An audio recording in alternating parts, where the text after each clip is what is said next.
I feel like we should just pray, and we pray, and we just pray and go home. But let me just mention some few things there. Matthew chapter 18, verse 18 to 20, the Bible says, "And Jesus came and spoke to them, saying, All authority has been given to me in heaven and on earth. Go therefore and make disciples of all the nations, baptizing them in the name of the Father, in the name of the Son, and in the Holy Spirit, teaching them to observe all things that I've commanded you. And lo, I am with you always. All the days I'm with you, even to the end of the age." Somebody say amen. Amen. You can have your seats. It's so exciting to see 2022. And I'm so happy again that 2021 is gone with its failures and everything else. And God has given us an opportunity again this year to serve him and to give him all the glory. The only reason why we are here today, friends, we have been given an opportunity to prove that Jesus Christ is alive. Somebody say amen. That is the opportunity that we are given to prove that Jesus Christ is alive. This is a year of great harvests. I think it has been declared that this is a year of great harvest. Somebody say this is a year of great harvest. I can't hear you.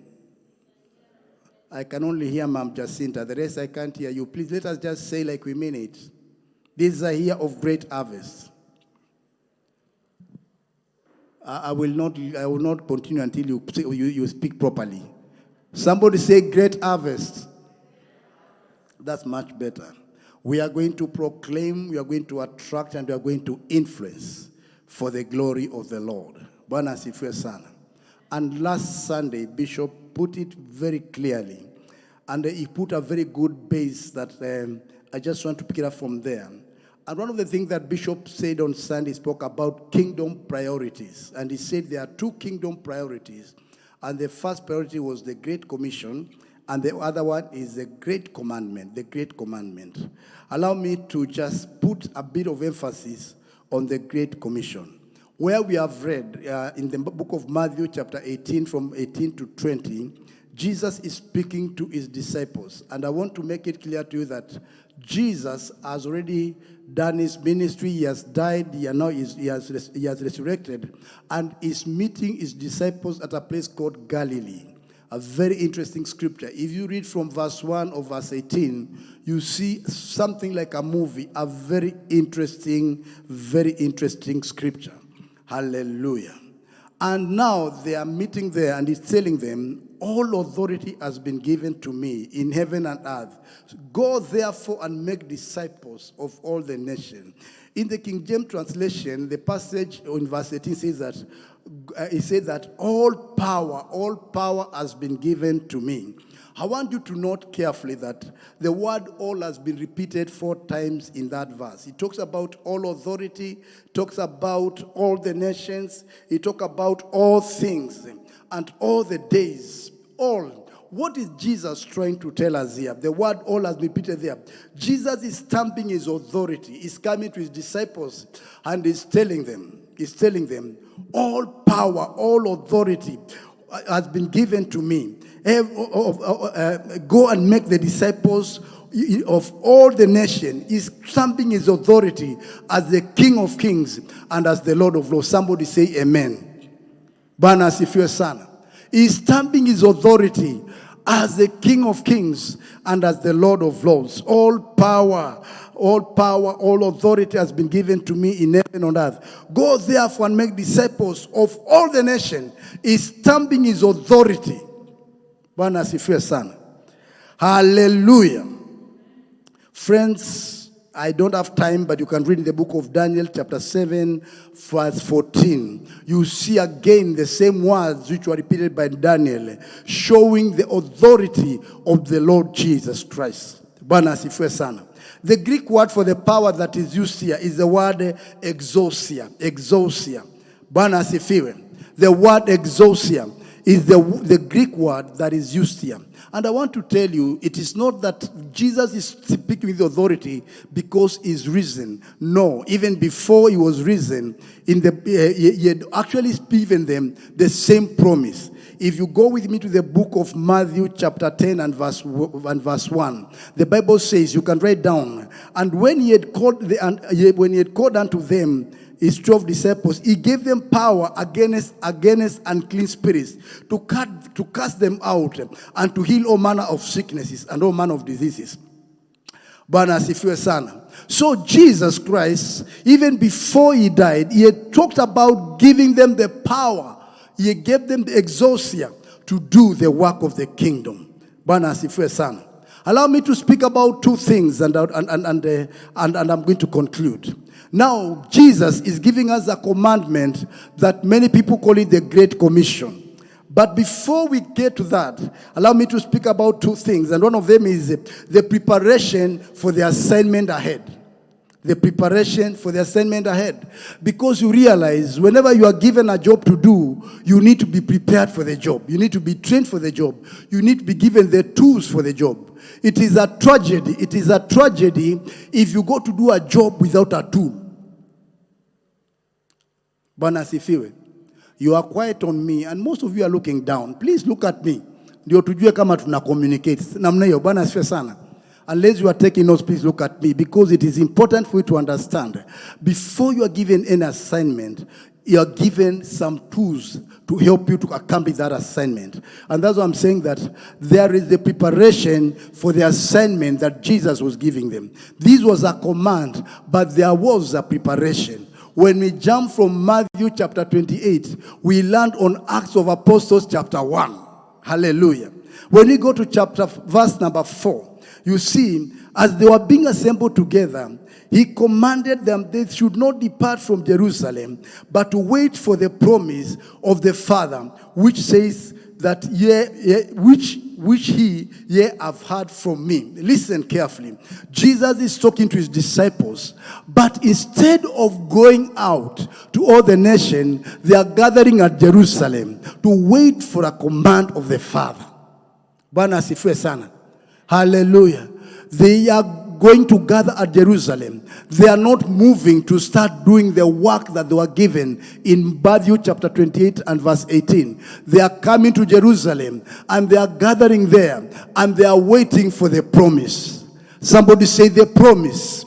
They are waiting for the promise. Because for this work to be accomplished, it is important to have some things in place.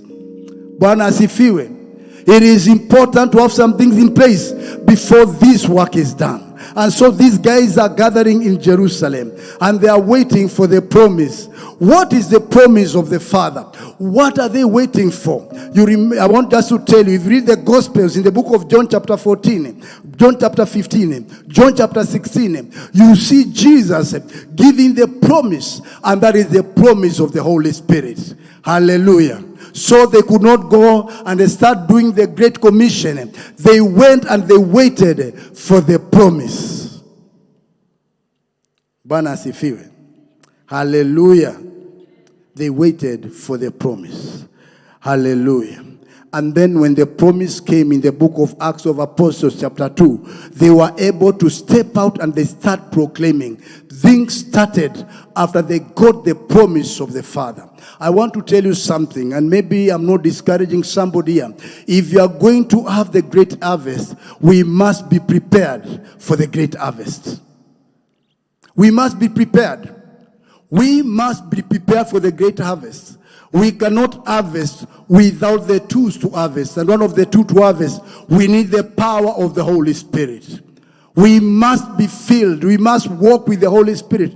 This is not our business. This is not our job. This is the work of the Holy Spirit. That is why they never dare to step out without the promise of the Holy Spirit. Hallelujah. Hallelujah. You see, when Paul came preaching, he did not come with words of wisdom of men. He did not come with words but he came in demonstration of the power of the Holy Spirit. That is the scripture I wanted to read. That he came in the demonstration of the power of the Holy Spirit. 1 Corinthians chapter 2 and verse 4. My message and my preaching were not with wise and persuasive words, but a demonstration of the power of the Holy Spirit. Bwana asifiwe sana. So friends, as we think about the great harvest, we need to be prepared for the great harvest. We need to wait on the Lord. If we are going to see any results, we have to wait on the Lord until we are filled with the power to go and do the great harvest. Somebody say amen. We need the power to go and do the great harvest. Hallelujah. And then friends, let me talk about the other thing. The other thing is that we need the assignment. The first thing is about the preparation for the assignment. And the preparation for assignment, we need the power of the Holy Spirit. We need to wait until you have the power to move out. And then the second thing is the assignment. And the assignment in verse 19 of book of Matthew chapter 28, the Bible says, go therefore and make disciples of all the nation, and make the disciples of all the nation. That is the assignment. The assignment is to go. After you have received the power, the other thing is to go and make the disciples. Bwana asifiwe sana. It is not wisdom to go without the power, because you will not accomplish much. It is very frustrating when you go without the power. Bwana asifiwe sana. Can I just tell you something, friends? That the word church is first used in the book of Matthew chapter 16 and verse 18. And the word church there, it is translated as ecclesia, which means the one who are called out. Bwana asifiwe sana. Church is not a building. Church is a group of people who are called out. Bwana asifiwe sana. That's why we call this place a capital center. This is a command center where we should meet and strategize how we are going to go out. Church is not a building. Bwana asifiwe sana. Church is a group of people, a group of men and women who are called out. The word church in the book of Matthew chapter 16 verse 18 is the word ecclesia. Ecclesia. Ecclesia. Do you know that Jesus was born in the civilization of the Romans, when Caesar was the king? Let me just explain something here, because it's very important you understand this. And I've preached about this before, and I think it is important I repeat it, that Jesus Christ was born in the civilization of Romans. And this is how they used to operate. When they want to extend their influence, they will take some men from the kingdom, wise men, and they will send them there. These men were about 300 men, some of them engineers, some of them lawyers, others like architects, wise men, and they will go to the place where they want to extend their influence. Are you getting me? Are you with me? Are you with me? So these men are the men who are called the ecclesia, and these men would sit down and make the laws, and those laws were binding. The word church means ecclesia, people who have been called. Hallelujah. Praise the Lord. People who have been called. That is the word church. Church, we are not called to sit down here. We are called to go. Hallelujah. We are called to go because we have been called. And now we are here. We are waiting for the command to go. Bwana asifiwe sana. Hallelujah. I think that is very important to understand that, friends, we have been called to go and extend the influence of the kingdom. When we are talking about the great harvest, friends, what we are talking about is this. We are talking about going out and extending the influence of the kingdom of God. Hallelujah. Praise the Lord. You need the power to go, my brother. You need the power to go.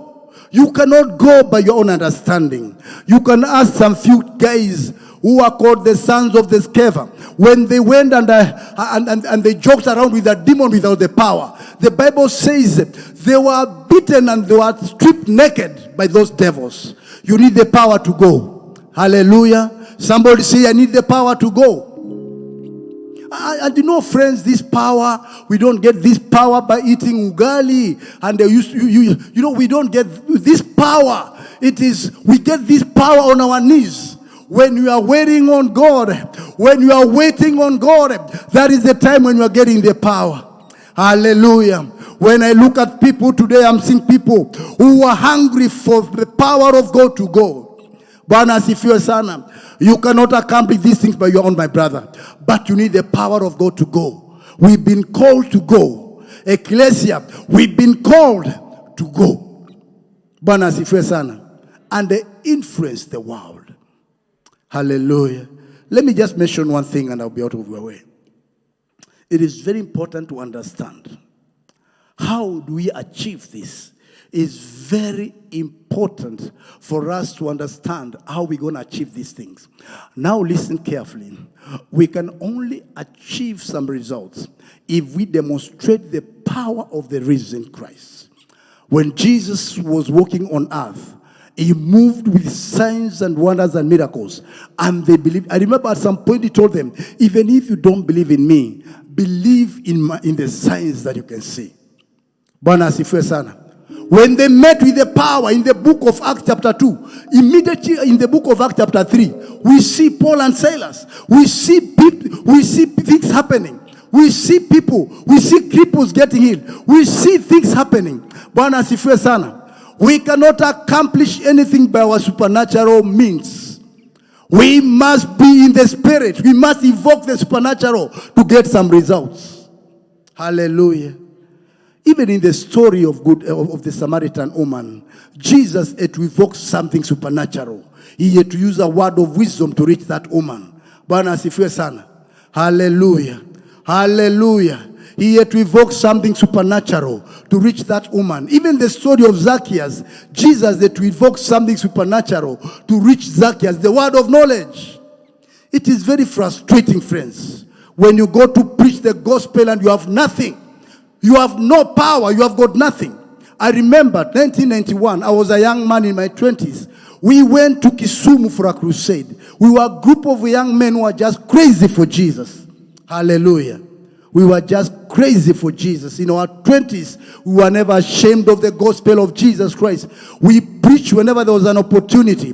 We preached in matatus. We preached anywhere. Bwana asifiwe sana. One time I walked to a nightclub and I preached there. Hallelujah. Hallelujah. And so we went to a crusade in Kisumu. And when we reached there, we were young people. Pasi tulikuwa vijana tu.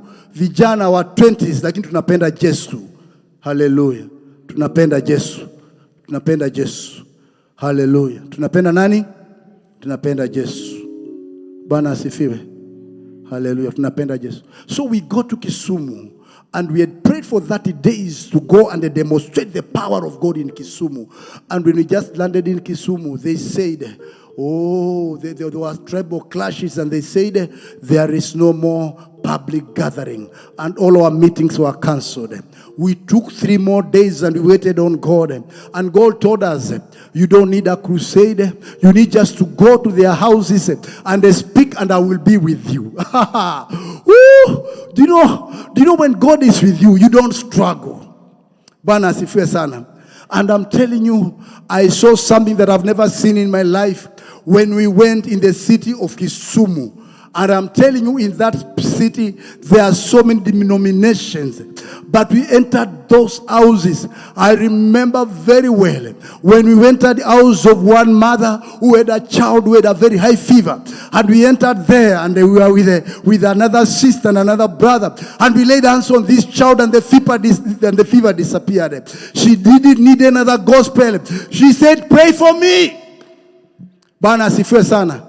How are we going to demonstrate the gospel of Jesus Christ? We are going to demonstrate it. We shall reach them by demonstrating the power of the risen Lamb. Bwana asifiwe sana. Hallelujah. You cannot argue with the results. You cannot argue with the results. As I come to conclusion, I remember I read a story about T.L. Osborne. He was preaching in India, and he was preaching good, and people are liking his message. But one time, some Muslim came to him and they told him, Mr. T.L., we like your preaching. You are a great man, but you see, we don't believe what you are saying is true, because it is contrary to Quran. And the man said, it is written. And he quoted the scriptures. And the Muslim took the Quran and they said it is also written in the Quran. And there was no winner. This man went back to USA and they prayed for 21 days. And God told him, now go back to India and they preached the gospel. I will be with you. When T.L. Osborne go to India, signs and wonders followed him. You cannot argue with results. The Muslims gave their life to Christ. The Hindus gave their life to Christ. How are we going to reach our friends? By demonstrating the power of the risen Lamb. Hallelujah. That is the only way. You cannot argue with results. Hallelujah. Bwana asifiwe sana. Tumechoka na aibu. Tumechoka. I am so tired. Watu ambao wanaibisha injili. Tumechoka this year. This year we are moving out with the power of the Holy Ghost. And we are going to upset every plan of the devil. In the name of the Lord Jesus. Hallelujah. I don't know who I'm talking to, but I'm saying that this year we are rising in the power of the Holy Ghost. And we are going to upset every plan of the devil. In the name of the Lord Jesus. May God bless you, the ones who have come here. Let us be upstanding as we bring this service to a close.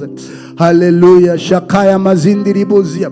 I want you just to open up your mouth, and I want you just to speak with the other tongues. Speak with other tongues. Speak with other tongues. In the name of the Lord Jesus Christ. Even if you have never spoken in other tongue, the grace is sufficient. Just open up your mouth and let us worship God in other tongues. Come on, open up your mouth and let us worship God in other tongues. The presence of the Lord is in this place. The glory of the Lord is in this place.